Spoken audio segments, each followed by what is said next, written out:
So, do you want to know why there was no video on Friday? Well, I had a very, very big video planned and I went through and I recorded it. I got our editor a ton of assets. We were going to do a bang up job of getting this out to you guys. And then when he went to edit it, I had recorded the entire thing on mute. Hello, it's good to be here. So yeah, I guess that's a rite of passage for a YouTube content creator. But in today's video, I'm going to make it up to you. We're going to be talking about myths of quarterback releases. Let's not waste any more time. What is up, guys? Zan from the Madden YouTube channel. In today's video, we're going to be talking about whether or not quarterback release times are a myth. We all know that it is one of the most hot button topics in Madden 22, and that is how fast a quarterback's releases. And the common thought out there in the competitive circuit is that there are really two releases that are tolerable. I personally believe that there are three, and those three are Slinger 1, which is basically your Aaron Rodgers style release. You also have Generic 3, which is the release that they give to most of the quarterbacks in the game if you guys play Ultimate Team. Namely, some of the popular ones are Russell Wilson, Randall Cunningham. Honestly, the list goes on and on. David Carr that just came out. Derek Carr that just came out. And I believe that there's a third release that is pretty solid, and that is Traditional 1, which is your Tom Brady and Joe Burrow. Now, a couple of weeks ago, there was the release of a quarterback that a lot of players glossed over, but it actually has really, really good stats. And that is the Scrambler version of Peyton Manning that came out in the Backyard Ballers promo. So obviously the first Peyton Manning item was very, very slow. So slow, in fact, that everyone said, we can't use this card. EA came back a few months later and said, here you go, here's a fast one that you guys can utilize.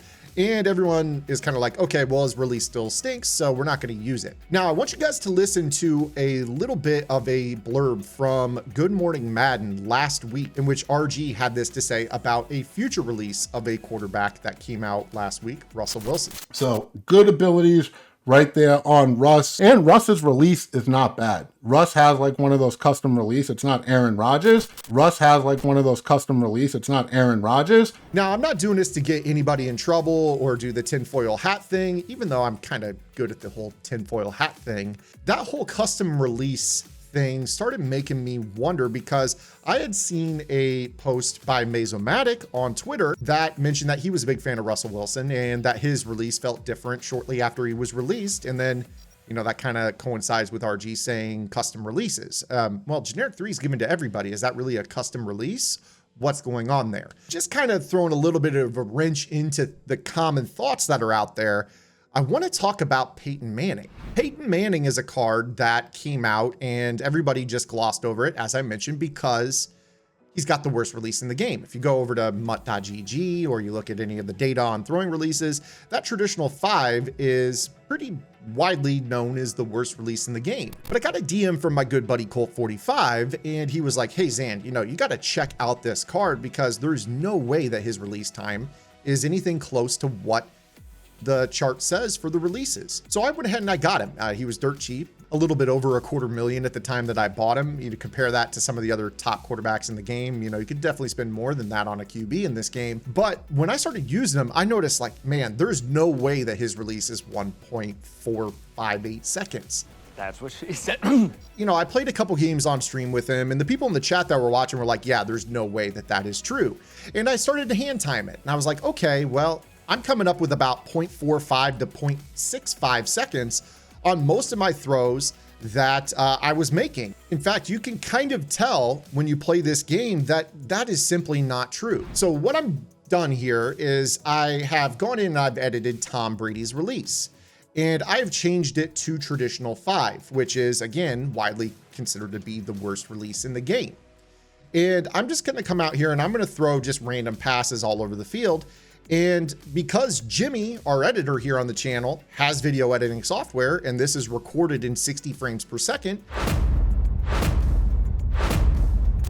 we're going to debunk that this release is not 1.148 seconds. So let's go ahead and just choose kind of some random defense here on the Packers. And I'm just going to throw random throws.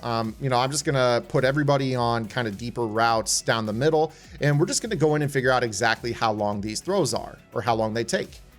And you can see that, looks pretty solid. So I'm going to rip some deeper throws here, and we're just going to measure how quick this release is or how long this release is.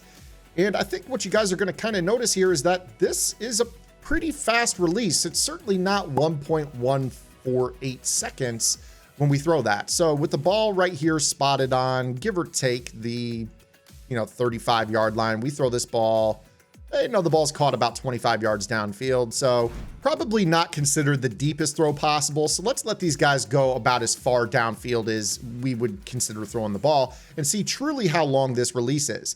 And you kind of see right there, there's an example of a throw that was, closer to 50 yards downfield. And let's just go into instant replay and kind of play back through it. So, I'm going to let this roll here and you guys can hand time it. I've done this a few times myself. And again, I come out anywhere between 0.45 and 0.65 seconds. That's a very, very inexact science, but Jimmy's going to lay it out for you here in a moment. But again, you can kind of see here, this is definitely not a 1.148 second release, right? Again, I'm thinking it's about 6/10 of a second, maybe a little bit more at the most. But Jimmy's going to debunk this.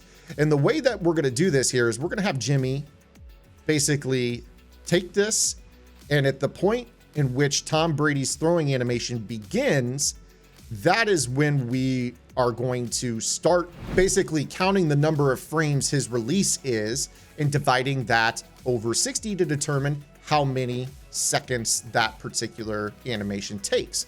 And it's going to be less than a second. So let's go ahead and show you here.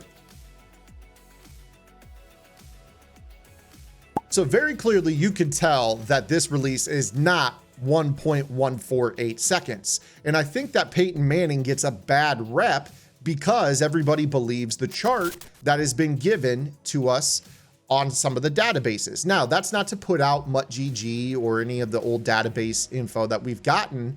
I just think it's a little bit dated and it's causing us to disregard quarterbacks right off rip. Now, I definitely have seen a number of players out there. I've seen them in my chat that have said, hey, you ought to take a look at so-and-so. Manning is one of those items. I'll tell you right now, and I haven't tested him, but Phil Simms is another card that I've heard is sneaky, sneaky good with the release, and that maybe we've been overlooking him as well, and he's got a unique release to boot. So just kind of play around with that idea. Another one that is a rare release in this game is Kadarius Toney's out of position quarterback card as well. Now, some of you may not want to run him, but take a look at him and see if those numbers match up for you guys as well. But I'm going to go ahead and leave it right there for you guys. I hope you guys enjoyed today's video. This is just more or less a PSA to kind of be like, hey, don't use that chart as, the Bible of Madden. Ultimately, quarterback play comes down to your comfort level. If you're making a lot of throws on the run, you're going to want a quarterback that has good on the run release animations. If you're a pocket quarterback, you're going to want those short and medium throws to be pretty quick. For a lot of players, they like generic 3, but they're pocket passers. There are definitely better pocket release animations than generic 3. It's a fast and pretty balanced release, short, medium, deep, and on the run. But there are better throwing animations in the game for some of those shorter throws, namely Slinger 1, Traditional 1, and obviously right here with Peyton Manning's release, that Traditional 5 as well. And again, that deep ball does not take 1.148 seconds. It is not nearly as long as a lot of the pro players would have you believe. Honestly, it's a myth. Until tomorrow, guys, this is Zan. Get in the lab and good luck.